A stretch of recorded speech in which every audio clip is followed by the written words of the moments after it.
Hello, lovely people. It is so good to have you here joining me today at AFG Manifesto podcast. I am Alicia F. Griffin. I will be your host today at AFG Manifesto. A lot going on in our world. It's a lot going on right now, right? And just so a little bit of brief background context before we get into today's episode. I just wanted to give a bullet point summary about myself and about the new direction and the new focus that AFG Manifesto will be going in with our episodes moving forward, and what will be the primary focus, so to speak. So a little bit about myself, bullet point summary, real quick. First and foremost, I am a child of God, right? I am an executive pastor and founder of a Faithful God ministry, AFG ministry, as well as an author, mother, and a wife. I started AFG ministry last year as a swing off from my other podcast, Spiritual Tea podcast. And I truly did not have a direct focus when I started AFG Manifesto at the time until recently. I didn't have a focus at the time when I had began doing the podcast, Spiritual Tea podcast, and decided to do a swing off with AFG Manifesto. So I did not have a focus until recently.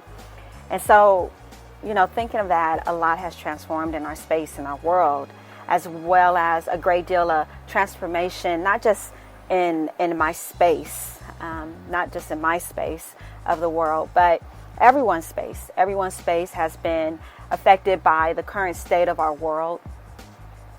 I felt that this is the time.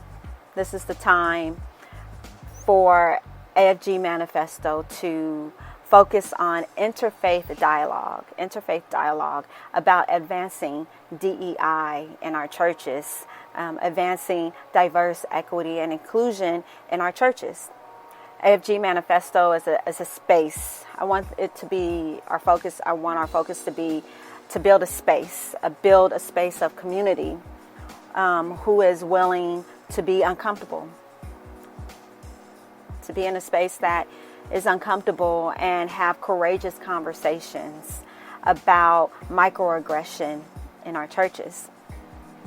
And so currently at my place of business, we are in process of advancing diversity, equity, and inclusion organizational wide at my place of work, at where I work. And this made me think. While we're doing all this work towards advancing DEI, diversity, equity, and inclusion in our organization where I work, this had me thinking about a lot of things. It had me thinking about my ministry. It had me thinking about my life as a whole. But most importantly, I thought about our churches, about how our churches are so top heavy with white supremacy and so top heavy with exclusion, not inclusion, but exclusion, and how the people that are part of the congregation, how are they equitable, and what are the benefits to the current churches and the current state that they are now, that are predominantly all white, with the bigger denominations, like how are they making their communities, not just their congregation, but make their communities feel equitable? How do they make them feel included? So that made me think about that, because see, if you think about it, let's just think about it for a minute. If you think about it, for those who attend church, for those of you who do currently attend church, that belong faithfully to a church, if you think about it, would your church accept black, brown, yellow, basically any other color than white? Would your church openly and warmly and willingly accept anyone from the LGBTQIA community? Would they? I mean, would your church, like honestly, would your church warmly accept a black homeless man? Just willingly, openly, lovingly accept that person as if he was a white man with a good job in a different class. And then for those of you who would answer with, why yes. Why yes. We have African American families that are part of our congregation. But see, can you honestly say that you feel like that particular African American family or families, that they show up with the same privileges as you to worship and praise the same God in a house that technically isn't yours? It's God's house. So can you say that you look at that family like they have the same privilege to show up as you? They have the same privilege to show up as you, to worship the same God. And then another question, if you answer the question with, yes, we have African American families inside our congregation, inside our membership, then my follow-up question to that would be, after the death of George Floyd, how did your church respond to those particular African American families, as well as the community, the African American community, besides writing a sermon? How did your church, or how did you as a fellow church member, for your fellow church family, how did you respond to the George Floyd death? How did you respond? How did you support? How did you reach out to those particular African American families, members of your congregation, besides writing a sermon about anti-racism? Because so much work can be done besides writing a sermon about it. Correct? Correct. Yes. So the meaning. So again, like I said, I wanted to create a interfaith dialogue. And what that means is interfaith dialogue refers to cooperative, constructive, and positive interaction, right? Interaction between people of different religious traditions and faiths, or spiritual or humanistic beliefs at both the individual and institutional levels. And so this is the focus. This is the focus here and the goal here at AFG Manifesto, to have interfaith dialogue, to begin listening and learning and sharing and transforming each other and our thoughts and our minds, and becoming from a fixed mindset to more of a growth mindset, to make that change at a systemic level, right? So listening, learning, sharing, transforming, interfaith dialogue, and that's what AFG Manifesto will focus on moving forward, is diverse, equity, and inclusion in our churches. I want to share this with you. In one of my recent messages, I told a story about a simple invitation, and how that simple invitation can lead to listening and learning and sharing and transforming. And so I'm going to share this story with you that I had shared in my message recently. There's a true story. There's a true story about a guy named Derek Black. And see, Derek Black, he was born steeped inside a world of hate. Derek's father is Don Black. Don was the Grand Wizard in the Ku Klux Klan. Don Black is also the creator of the white nationalist website Stormfront. And Derek's grandfather, Derek's godfather is no other than David Duke, also a former Grand Wizard of the Ku Klux Klan. And so from an early age, Derek was seen as the heir the heir apparent to the white nationalist movement. And at age 10, Derek learned computer code, and he began writing the children's page on his father's Stormfront website, the white nationalist website that his father had created. But after receiving his associate's degree from a community college, Derek decided he wanted to pursue a degree in medieval European history. And so he enrolled at a college called New College of Florida. And it was a liberal arts college with a strong history department. And so when Derek arrived at New College, he quickly sensed that if people knew his white national views, he would be excluded. So he kept that part of his life secret. He kept it secret. And at the same time, he continued his movement with the white nationalist movement. He participated in a talk show produced by his father. He was basically leading dual lives, one as a college student and the other as a budding leader, the heir of the white nationalist movement. But see, eventually, people talk and people find your history, right? But eventually people found out at his college, and they discovered his white nationalist leanings. And it was exactly as he predicted. Derek was completely excluded from his classmates, all except for one person. And that was a classmate named Matthew Stevenson. And he was a classmate of Derek. They had met in the freshman year. The two of them kindled a friendly connection. And so Matthew Stevenson was the only Orthodox, the only traditional Jew enrolled at New College.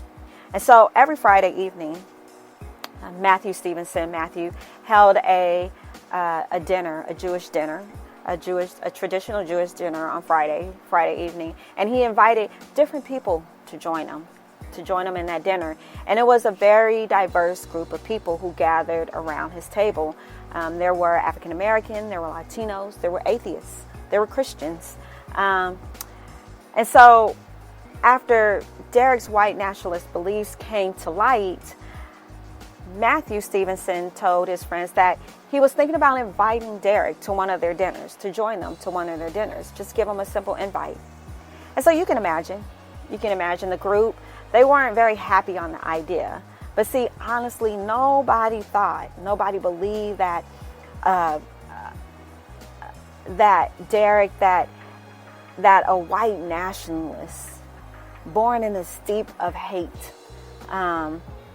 would ever come to a dinner hosted by an Orthodox Jew. Nobody thought that. But see, Derek was extremely lonely because he was excluded.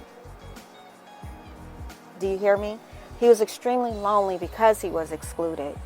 And his exclusion had cut him off socially. So exclusion has potential social economic impacts on people.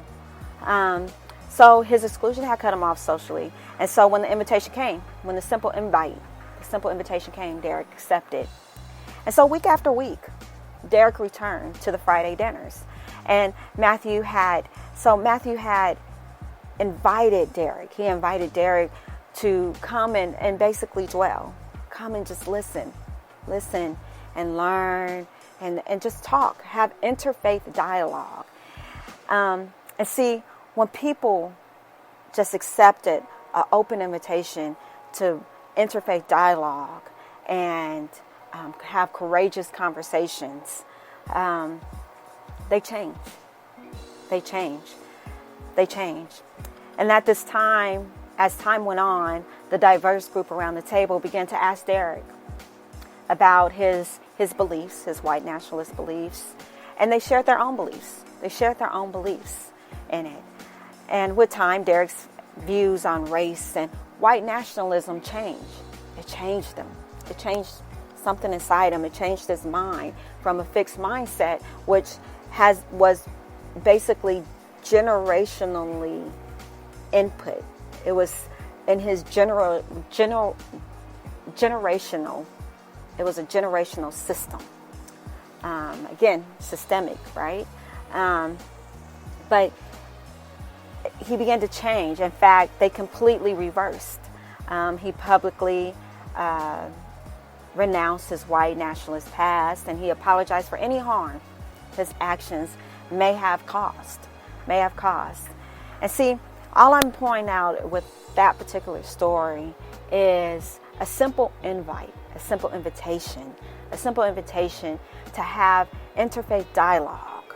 To have interfaith dialogue can have radical effects. Radical effects. It changes us. And that's what I want to do during our time together. So I personally invite you to have interfaith dialogue with me. So we can begin to make and have radical effects within our lives and in our world, within our communities, within our churches, within our foundations, within our religion foundation, within our spiritual foundation. So I felt like we've covered a lot today. It was very impactful what I had said, and it was just me setting the framework, to set the framework to do awareness building and capacity building. Correct. So that was my goal today, was just to build the framework, so that way we have the framework and we can start building and laying down and pouring the foundation of just radical effects and changes in our lives and in our communities, in our churches, our religion, our spirituality. Again, thank you. Thank you for joining me today. I truly appreciate it. Be sure to subscribe to AFG Manifesto podcast. And I would truly love to hear from you, to hear feedback, to open up dialogue, that interfaith dialogue, conversations, just wherever you are from. It doesn't matter who you're from, what color you're from, where you're from. It doesn't matter. The purpose is to have interfaith dialogue, and just to have courageous conversations in a safe space, where people can show up as they are and who they are, and be respected, be heard, be listened to, because your voice is equitable. Your voice is equitable, right? It holds value. So again, I appreciate you guys today, and again, I would love to hear from you. If you visit my website. My website is www.aliciafgriffin.com. That's www.alicia, F as in Frank, Griffin, GRIFFIN.com, aliciaf.com. You can also find my Facebook page on Facebook. Also our ministry, AFG Ministry. You can find my information there. You can find a link directly to me there as well. We also have Spiritual Tea podcast. That is just a roundtable discussion about spirituality, and about self-reflection and being happy and in tune to ourselves. And I feel like that's important as well. So this was a pleasure. This was a pleasure to just set the framework of where we are, who we are, and what we're trying to do and where we're trying to go. I feel religion in a lot of ways, especially just as far as when it's in relation to churches, that our movement, this movement, can be impactful to our communities, to individuals that need that spiritual community, that needs that spiritual foundation, and does not have any support from churches, from their local churches, from just online churches, that they don't have the same privileges to show up as who they are truly on the inside and out. And I think that's important right now in our world, that everyone has the same rights. There should be no racial injustice. There should be no gender injustice. There should be no sex injustice. There should be no how we need to identify ourselves on the outside. There should be no box that we need to check to go to church, except that we believe in the same God, and that we're at church and we want to honor and be in a community of the same like-minded people to honor and praise and worship God. And people should not be excluded because of their nationality, their color, their race, what they believe in, their sexuality. They shouldn't have to be excluded. They should still be accepted and be able to show up to church the same way that a white person can show up in a predominantly white church. Correct? Correct. So thank you again for joining me. I love you guys. I appreciate you. Tune in next week for another message, and we'll start digging in, and we'll start building that foundation and start having those interfaith dialogues. Okay? Thank you so much. Again, I appreciate and love you guys.